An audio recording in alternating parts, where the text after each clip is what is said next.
Hello and welcome. Here's what's happening right now. Campaign detour as Mark Carney returns to the Hill to tackle tariffs. Signs of slowing in the global economy, impacts. The state of relations and the timeline for negotiations with the U.S. If China continues to retaliate, it's not good for China. The global impact of the escalating spat between Beijing and Washington. They need to start purchasing those vehicles. Plus, a temporary shutdown as a GM plant hits the brakes.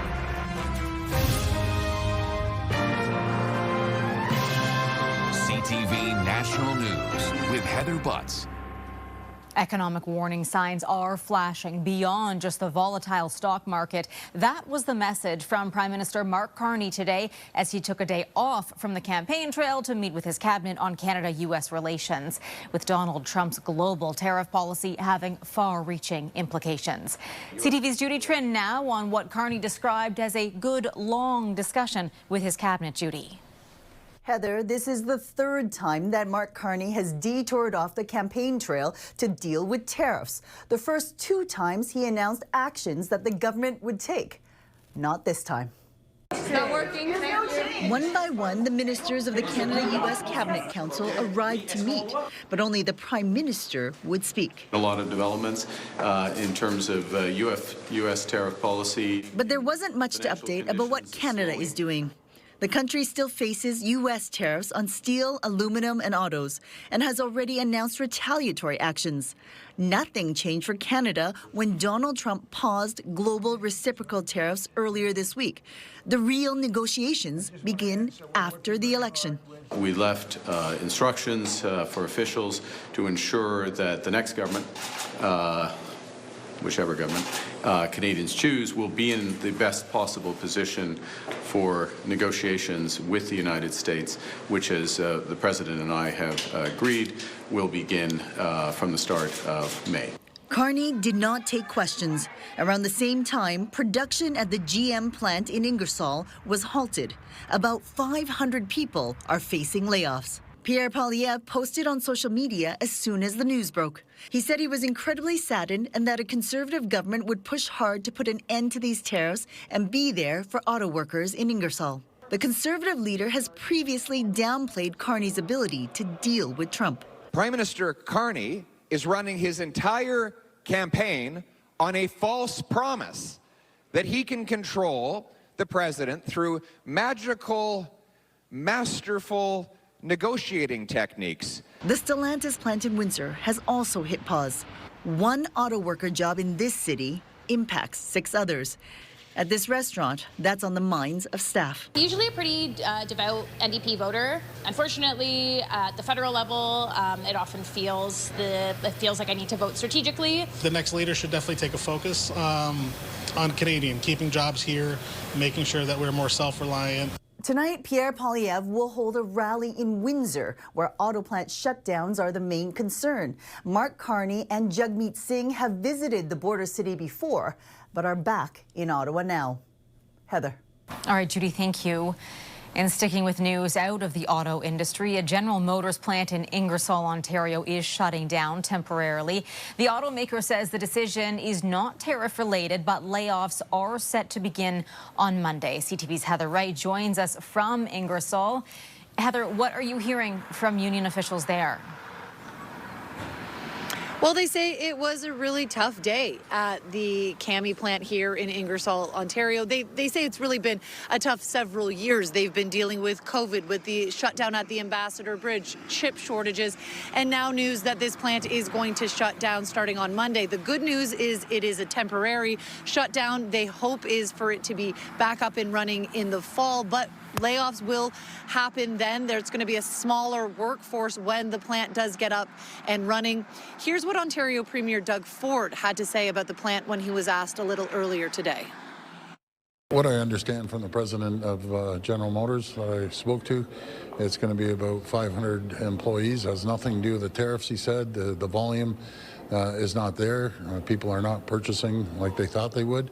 So they have thousands of vehicles sitting there. We're going to make sure we support the workers and make sure that we get government, especially Canada Post, to pick up some of these vehicles because that's what it's geared for.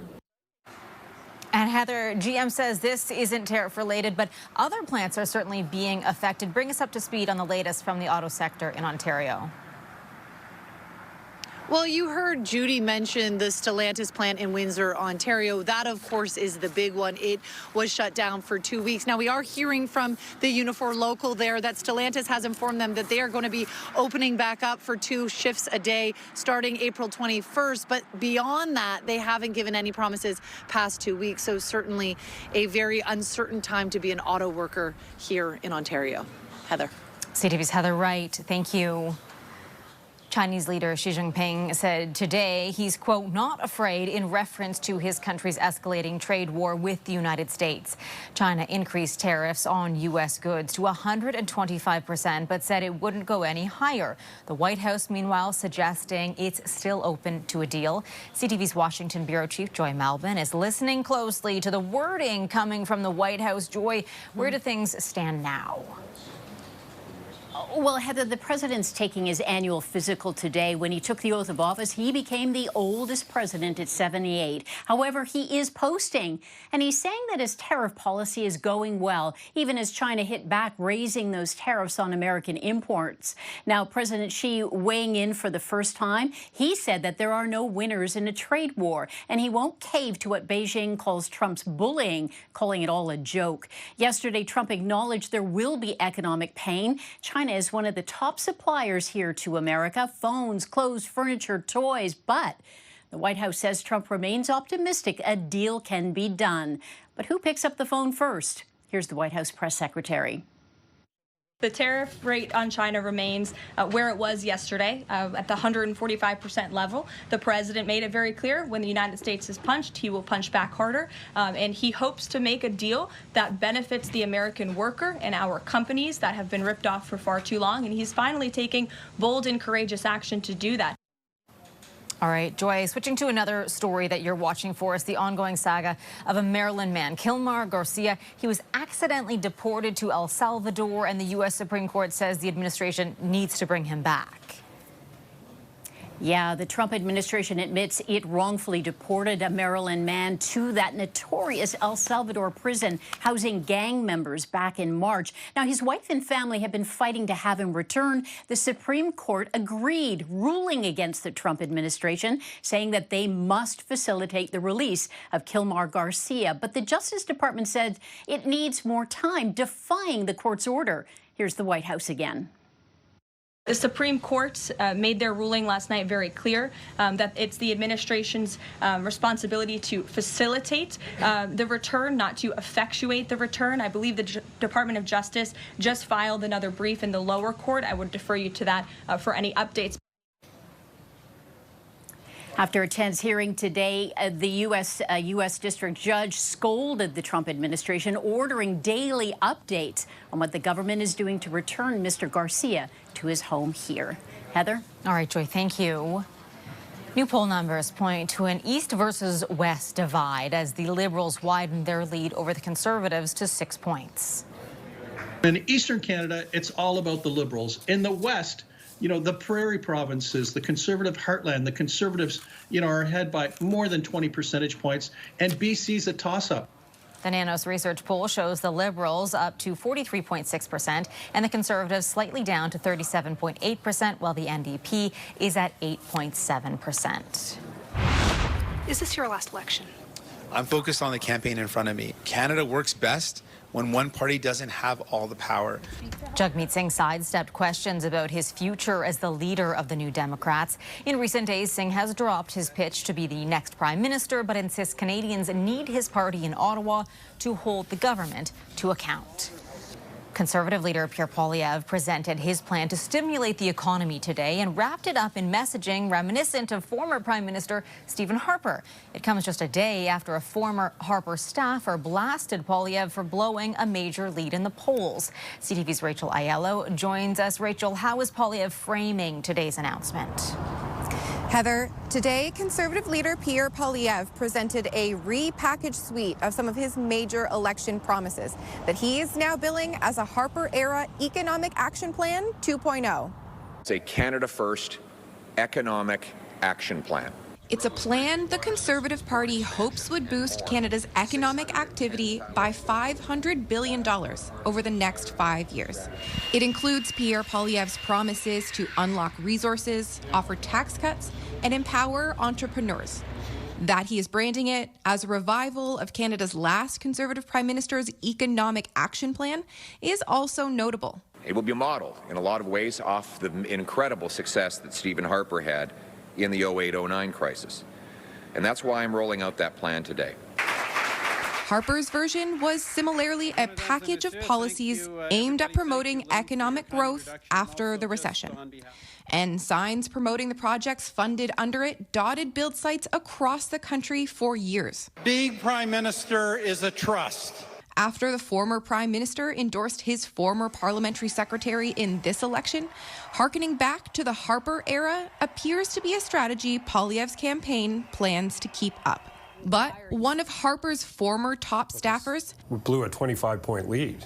Has also been highly critical of the current Conservative campaign. Yeah, when I talk about campaign malpractice, blowing a lead that big and your response being, I don't believe in the polls, I don't know, I think it's kind of weak sauce. Asked to respond today to that comment about his lost lead in the polls, Poilievre pushed back. Liberals and lobbyists want to focus, want me to stop talking about high food prices.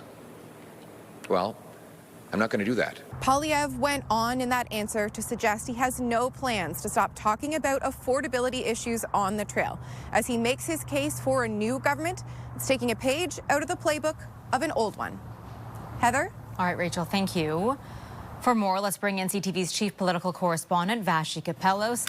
Vassy, let's start with that clip that we just heard from Stephen Harper's former director of communications. The Conservatives seeing some real criticism from within their own political field this week. Yeah, they're certainly not happy with those comments, and I think maybe even more relevant is that Corey Tenayk, whom you heard from, wasn't just the spokesperson for Stephen Harper on the 2015 campaign. He managed Doug Ford's most recent successful campaign in Ontario. So him taking aim at this campaign has weight to it. And you heard Rachel describe how the Poilievre campaign is pushing back. I think she's absolutely right in her assessment that likely they are not going to be changing tactics. They believe the issue of affordability remains central to Canadians, and I imagine they will stay on that track. All right, and Vassy, I want to get your takeaways from this week as we look towards the debates next week. Well, the takeaway I have, Heather, is certainly around the comments that you aired from Jagmeet Singh. There was a real pivot on the NDP campaign to talk more about becoming a strong opposition to whomever forms government, which I think solidifies this as really a two-horse race. Pierre Poilievre versus Mark Carney. They have a ton of policies that are similar, so the attention will be on the men, their tone, their tenor, their ability to deliver on the promises, which I think heightens the significance of this week's debate. Heather? And we'll certainly have full coverage and be looking for your analysis on that as well. Vassy, thank you. Coming up, bracing for a dip in tourism. Out of 100 cars, I've only seen like one New York plate. We weren't really thinking about that coming to Canada.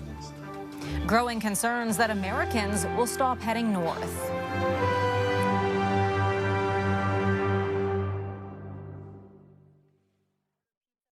We are learning more about the tragic crash after a tourist helicopter appeared to break up midair over New York City and plunge into the Hudson River. The rotator blades definitely flew off. The tail was not there by the time you could see it. By the time you realized that it disintegrated, the tail was not to be found. New video and witness accounts show the helicopter appearing to break apart in the sky. 6 people were killed, including a family of 5 from Spain and the pilot. The family was on a sightseeing trip while celebrating a daughter's 9th birthday. The investigation into what caused the crash is ongoing. And 3 people are dead and another person is injured after a small plane crashed in Boca Raton, Florida. Cell phone video captured the plane flying low and erratically before it crashed on a busy street near the Boca Airport. The FAA said the plane was headed to Tallahassee International Airport, but it appeared to circle back. The cause of the crash will be investigated. Canada's summer tourism season is just around the corner. The usual wave of travelers from the U.S. help boost local economies right across the country. But there's growing concern visitor numbers could dip because of the trade war and negativity between the two countries.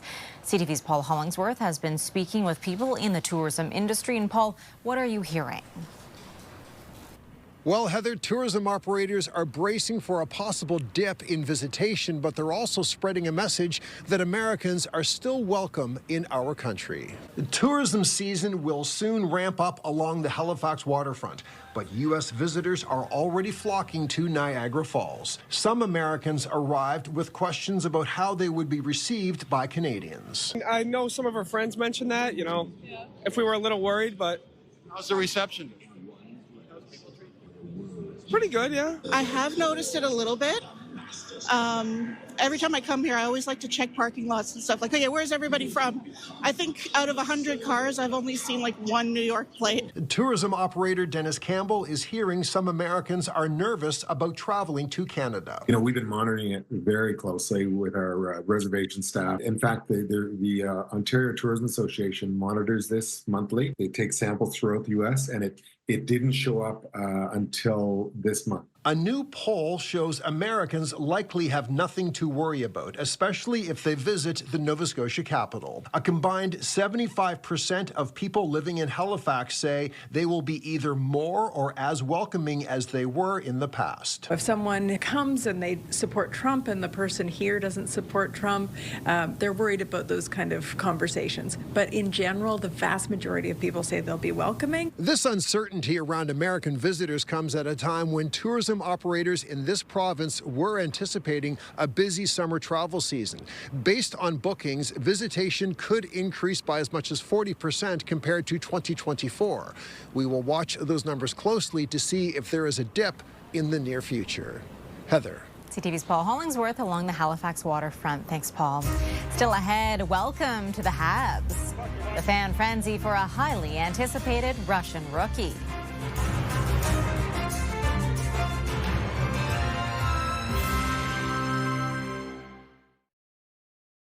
If you're a Habs fan, then rookie Ivan Demidov needs no introduction. The Montreal Canadiens announced this week the signing of the 19-year-old Russian forward, to the utter jubilation of fans. CTV's Genevieve Bushman has more on the craze sweeping the city. Evidence of Montreal's peak Demidov craze unfolded at Toronto's Pearson Airport. Fans rushed to greet Canadiens rookie Ivan Demidov as he touched down on Canadian soil. The 19-year-old Russian player's flight was, for a time, the most tracked in the world. Oh, my.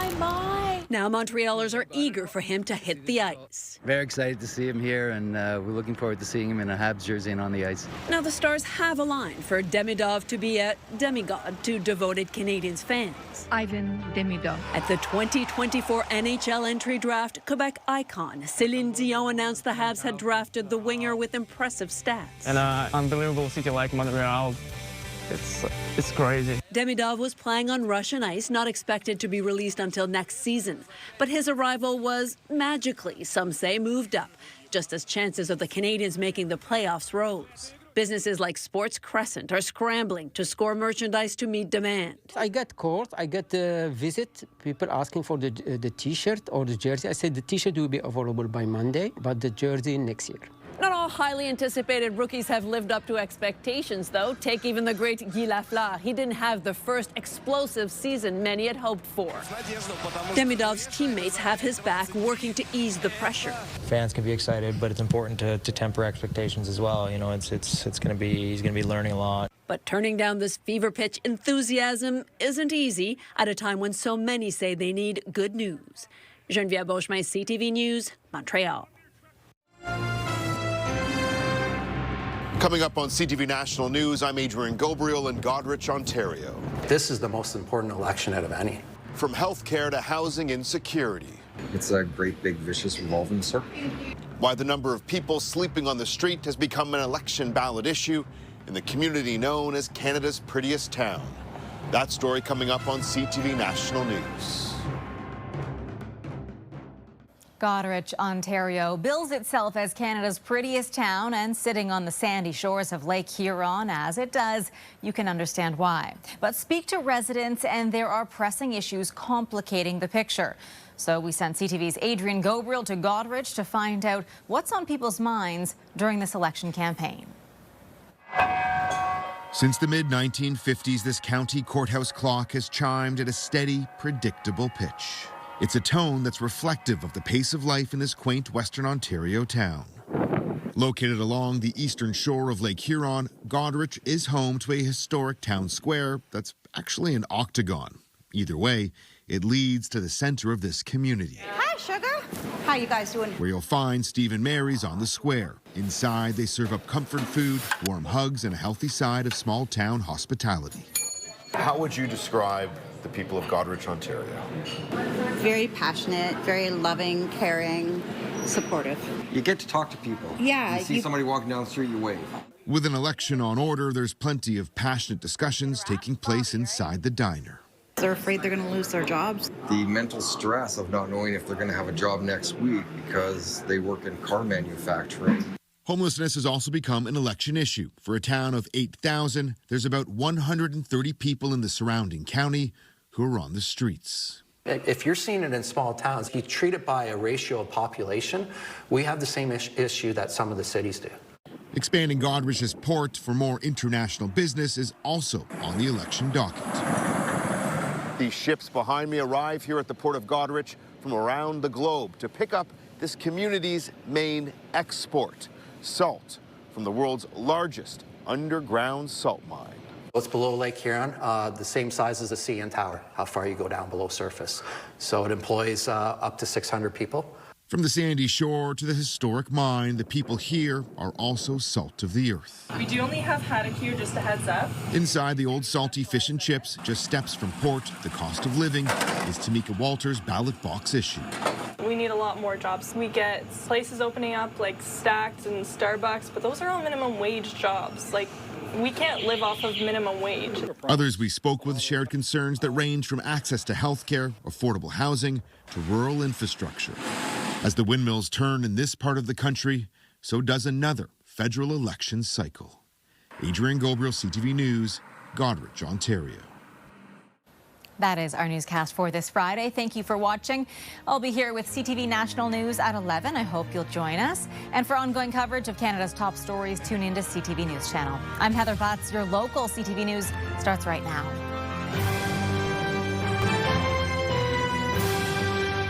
CTV National News, Canada's #1 newscast.